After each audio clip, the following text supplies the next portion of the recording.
저는 아이단유 박은석 대표라고 하고요. 저희는 그 사회에 좀 필요한 컨텐츠를 만드는 그런 일을 하고 있고요. 주로 VR 컨텐츠를 만들고 있습니다. 제가 원래 이제 하던 일이 그 방송 컨텐츠 만드는 일하고 VR 컨텐츠 만드는 일을 했었는데 좀 더 사회에 좀 도움이 될 만한 그런 컨텐츠를 만들면 어떨까 해서 창업을 하게 됐고요. 창업하면서 제일 제가 신경 썼던 것은 아무래도 좀 나이가 있으니까 좀 사회에 좀 보탬이 되거나 좀 공익적으로 좀 보탬이 될 만한 컨텐츠를 만드는 거였고, 그래서 지금 학교 폭력 예방 컨텐츠 VR로 제작하는 일을 하고 있습니다. 네, 저희 큰애가 작년에 중학교 1학년 올라갔어요. 딸아이인데 사실 딸아이를 통해서 좀 학교 문제를 좀 듣게 됐거든요. 왕따 문제라든지 학교 폭력 문제 같은 게 생각보다 좀 심각하다는 것을 좀 알게 됐고, 그래서 여러 가지 이제 시장 조사라든지 자료 조사를 하다가 학생들이 좀 몰입할 수 있는 컨텐츠로 만들면 어떨까. 그래서 이제 VR 컨텐츠를 생각하게 됐고요. VR 컨텐츠는 아무래도 학생들이 기존 미디어하고는 다르니까 굉장히 좀 집중해서 볼 수 있거든요. 그런 목적으로 VR 컨텐츠를 만드는 기업을 만들게 됐습니다. 이제 첫 번째 제가 시작한 프로젝트는 VR 틴 프로젝트라고 하는데요. 10대를 위한 VR 뭐 이런 의미입니다. 에피소드 2개를 경기청조경제혁신센터의 지원으로 제작하고 있고요. 두 에피소드 중에 하나의 에피소드는 완성이 됐습니다. 첫 번째 에피소드의 제목은 타투라고 하는데요. 아이들 학교 폭력에 관한 내용입니다.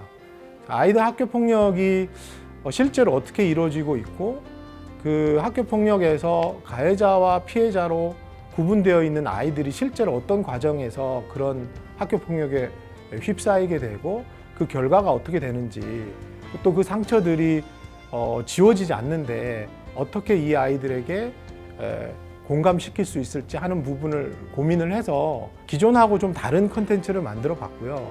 드라마로 만들었어요. 그래서 VR 드라마 형식이고요. 아이들이 이 학교 폭력이 얼마나 심각하고 내가 이 과정에서 어떻게 해야 되겠구나, 이런 일이 내 주변에서 일어나면 어떻게 해야 되겠구나, 어떻게 대처해야 되겠구나를 스스로 생각할 수 있게 해주는 그런 컨텐츠입니다. 두 번째 에피소드는 지금 이제 6월 초쯤 제작할 예정인데 촬영 예정입니다. 여학생들 관련된 내용이고 봄날이라는 제목이에요. 그래서 두 컨텐츠, 타투하고 봄날 두 개의 컨텐츠가 하나의 학교 폭력 에피소드의 이제 완성본이 되겠고요. 추가로 VR 틴에 관련된, 그러니까 10대를 위한 VR 컨텐츠를 에피소드 3, 4까지 진행할 예정이고, 에피소드 3과 4는 지금 기획 단계에 있습니다. 에피소드 3과 4는 꼭 굳이 학교 폭력에 국한되지는 않고요. 아이들이 겪을 만한 다양한 얘기를 다룰 예정입니다. VR 테라피아라는 것은 이제 심리 치료의 영역에 VR을 접목하면 어떨까 이렇게 생각을 하게 된 거고요. 사람들이 대면하지 않고 심리 상담을 받을 수 있고 대면하지 않고 공감 훈련을 할 수 있다면 지금보다 더 많은 사람들이 이 실제로 상담이 필요하고 치료가 필요한 사람들이 접근할 수 있겠다라는 생각을 하게 돼서 VR 세라피아라는 거를 생각을 하게 됐고요. 이 세라피아는 지금 시작은 저는 그냥 컨텐츠 만드는 정도에서 시작을 하고 있지만 앞으로 언택트 시장이 좀 더 본격화되면 훨씬 많은 또 넓은 쪽으로 좀 확산이 될 것 같아요. 예를 들면 심리 상담 자체도 가상현실에서 할 수가 있고요. 또 치료하는 과정 같은 것도 가상현실 시장으로 들어올 수가 있습니다. 그렇게 될 경우에는 이 시장 자체가 좀 형성이 되지 않을까 생각하고 있고요. 현재로서는 이제 제가 요 작은 기업에서 스타트업에서 하기는 좀 벅차서 지금은 이제 공감 훈련용 VR 컨텐츠 만드는 데 집중하고 있습니다. 이 VR 틴 프로젝트를 시작하면서 과연 시장에서 어떤 반응을 보일까? 일선의 학교에서 어떤 반응을 보일까? 학생들이 이 컨텐츠를 보고 어떤 피드백을 보일까 굉장히 궁금했는데 다행인 것은 지금 1차적인 피드백들은 좋게 나오고 있거든요. 지금 교육부 관계자들, 그리고 법무부 관계자들, 경찰청 관계자들에서 많은 기관에서 호의적인 반응을 보이고 있습니다.